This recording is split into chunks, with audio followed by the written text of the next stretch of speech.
My name is Ian Bell, and I don't know what I'm doing, but I'm going to do it anyway. You know what I think? I think that kid's some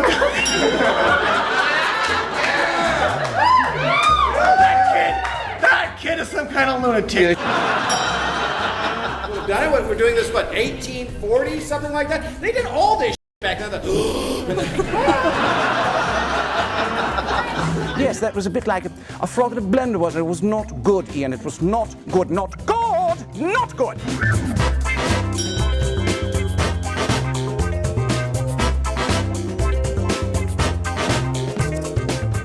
You know, between being an actor and a producer, a director, I end up wearing a lot of different hats. When I'm a director, I don't wear this hat. Here it is. I wear this hat. But only during notes. I don't want to, intimidate the actors. I don't know if I intentionally was the class clown. I think being a class clown starts organically, and then the next thing you know, you become hooked. It's like a gateway drug to something, to a life in the theater. Oh, Star Trek the musical. So this is sort of my first big show in Seattle where I played Captain Kirk. Spock, you're beautiful. You've got breasts. They're beautiful. And this is a tango we do.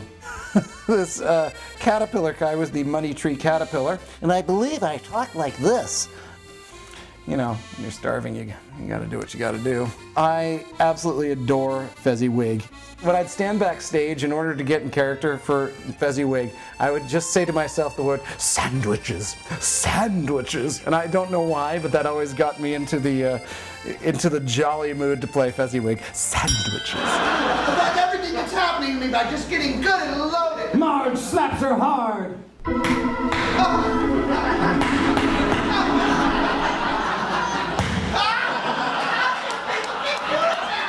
The Brown Derby series is, we take these scripts and we do sort of a parody and an homage of the script at the same time. She screams in horror!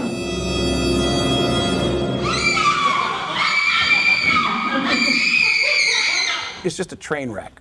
She wraps up Freddy in the room! The audience goes because it is just a mess, and it's the most delightful mess you've ever seen. Nobody's getting out of here until I take a poop. And when my partner and I made up, she was the first to celebrate. Come on! I'm buying you a scone!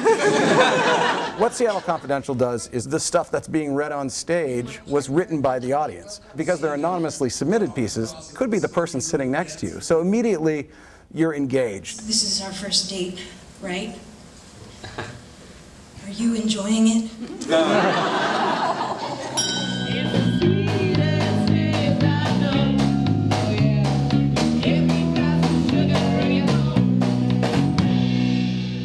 The story of Hedwig is a pretty simple one, and it's a classic.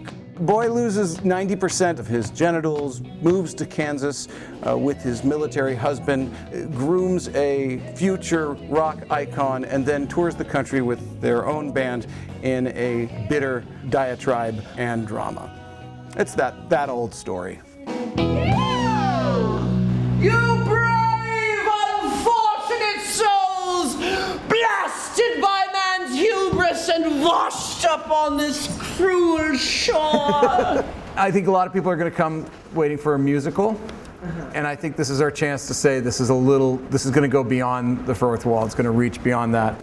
I'm reaching out for something. It is a rock show that you rehearse like a play.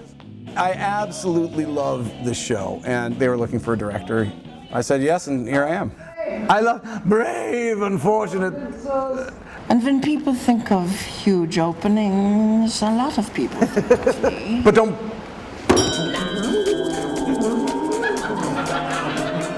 I find comedy and the kinds of theater that I like to do are more participatory theater.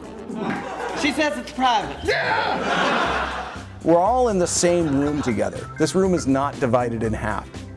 Yeah. I love to have an idea and just be able to do it. And that's one thing that makes Seattle really unique. I'm hungry for a banana. I don't know why. Doesn't that sound good, a banana?